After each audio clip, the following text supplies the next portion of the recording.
Mon chemin vers l'islam et ce que ça a changé à moi. Assalamu alaikum. Tu écoutes Nadisoun, un podcast où je dépose mes pensées, ma foi et un peu de mon cœur aussi. Que tu sois en chemin, en pause ou en plein doute, t'es le ou la bienvenue ici. Ce podcast, c'est comme un carnet ouvert, un espace de confiance, un souffle et j'espère que ce que tu vas entendre résonnera peut-être un peu avec toi.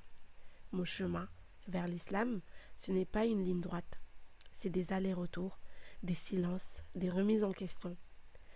Je suis née dans une culture musulmane, mais pendant longtemps, je ne vivais pas ma foi pleinement. Allah était là, mais loin, un peu flou. Il y a eu des moments de déclencheurs, pas forcément spectaculaires, mais qui m'ont réveillée doucement. Des douleurs intérieures, des quêtes de sens, des envies de vérité. Je voulais plus de paix, plus de profondeur.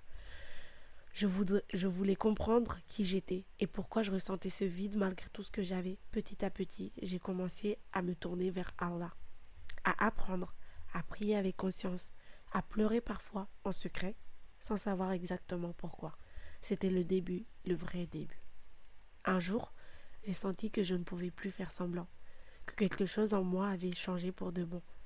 Et c'est là que le voile est rentré dans ma vie. Pas comme une obligation, pas comme un fardeau, mais comme un choix, un acte d'amour, un acte de rupture aussi avec l'image que j'avais construite de moi et que le monde attendait. J'ai eu peur, j'ai douté, j'ai même voulu revenir en arrière. Mais une fois qu'Allah entre dans ton cœur, tu ne peux plus vraiment lui tourner le dos.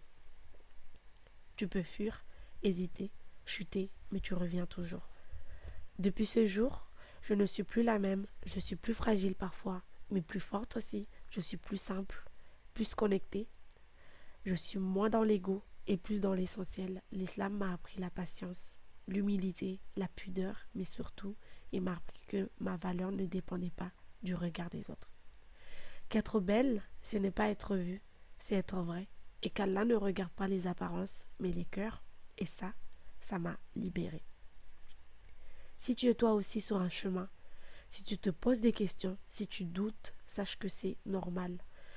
La foi, c'est un voyage, pas une ligne d'arrivée. Ne te presse pas, ne te compare pas. Allah connaît ton rythme, ton cœur et ton histoire. Fais juste un pas vers lui et il en fera 10 000 vers toi. Merci d'avoir écouté ce moment avec moi. On se retrouve à très bientôt, Inch'Allah, pour un nouvel épisode. Et d'ici là, prends soin de ton âme.